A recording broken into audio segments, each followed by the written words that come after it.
are being ironed out now. You spoke about we'll soon get the vaccine passports. How soon are you talking about? And does it mean that if we do get the vaccines in the market, does it mean that I will not be able to travel because I don't have the vaccine once we have a mass in the market? The vaccine passport will come, I think, in the 2022. Why is 2022? Is until we streamline the production lines of the vials and also the vaccination programs for the citizens. Until that percentage is high, then definitely we will introduce the vaccine passports. But so far, it's not viable. Because you've seen, apart from the UK, who has done quite a good percentage of coverage of their citizens, and now the USA, most of the countries are very much behind. Europe included, Africa, Asia. So we cannot bring a passport that is going to be only for a few countries that have been able to do it successfully. Yes. You spoke about the, I don't know whether to be clear, did you mention the UK? Because you say one of our markets that we source most of our tourists from. Do you mean the UK? And do you feel that the UK is not doing enough, especially in the COVAX facility? Well, I don't want to comment on the issues of the supply of the vaccines, neither our collaboration and the engagement that is live currently with the UK. But definitely UK has done a very successful program of covering 60% of their adults who are vaccinated. And if you do that, and we want to achieve that in Kenya, yeah, then we will be much safer than if we don't have that percentage increase. That's why now the program of vaccination has increased in Kenya. You have seen now we are over 700,000 have been vaccinated. In the last, the numbers have gone up to 700,000. So we're just waiting for the supplies, and we are going to aggressively go on vaccination programs. And quantify the losses for the code industry? Because last year you said that we lost like $800 million. So for this year, what's the number? First of all, we have done, I think what happened to the pandemic has given us a reflection mode, and also evaluating all our data and how do we do the data and the methodologies of data. Through the Tourism Research Institute, we have checked our methodology, and tourism contribute 4.4% directly and 8.2% both directly and indirectly to the GDP. The loss is huge. The loss is almost 80%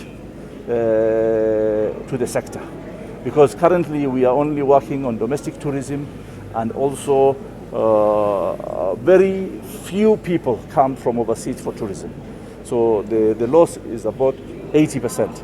Globally, the loss is about 78%. So you can understand that we are not very far from the global loss as well. The tourism industry has been hit. The hospitality industry particularly bars and restaurants and entertainment have been hit, not only in Kenya. I was checking yesterday with the UK. UK has just opened because they have done the good coverage of 60%. Canada, all the restaurants and bars are still closed, and many other countries are still closed. So we are not in isolation. We are according to what is happening in the world as well. How long will it take Yes. for us to Was it recover? maybe how much do you anticipate or expect the tourism industry to be hit after the new lockdown measures and also the restrictions that have been issued by other countries on Kenya? I think what we have done right from the beginning was the first 3 months, when we locked down the country, when we took actions, when we were strict with the protocols, and then we lowered our guard, and that's why the infection rate has gone up to almost 22%. Now the infection rate is going down to, I see yesterday, up to 10%. So we want that infection rate to reduce to a single digit, or probably to less than 5%. Then definitely things will open up. And these requirements are not only done to Kenya, it's a global requirement. Yeah, so we need to manage our infectious rate to less than 5%, and then life will come back to normal. We are one of the groups that wants to open up as soon as possible, because we are losing livelihoods That is key. We are losing livelihoods, and we want livelihoods to get back. But also we have to balance between lives and livelihoods. It's unfortunate that this has happened, and today we are looking five counties. But also the reality is that we have not locked down totally.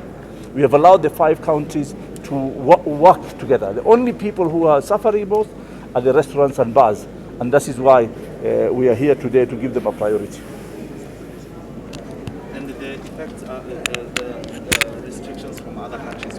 What sort of effect will they have on trade? Well, restrictions or red listing or quarantine is not going to help. I think these are measures which are punitive, as I said earlier. Yeah? What is going to help is to make sure people are vaccinated, people have a PCR negative certificate, and then we can be able to facilitate people to travel. But definitely red listing and quarantine is not going to help. But again, if you start slapping such advisories on countries and there's a retaliation aspect, that's the unfortunate part. We don't want to foresee that in the future as well. Thank you very much. Asante sana.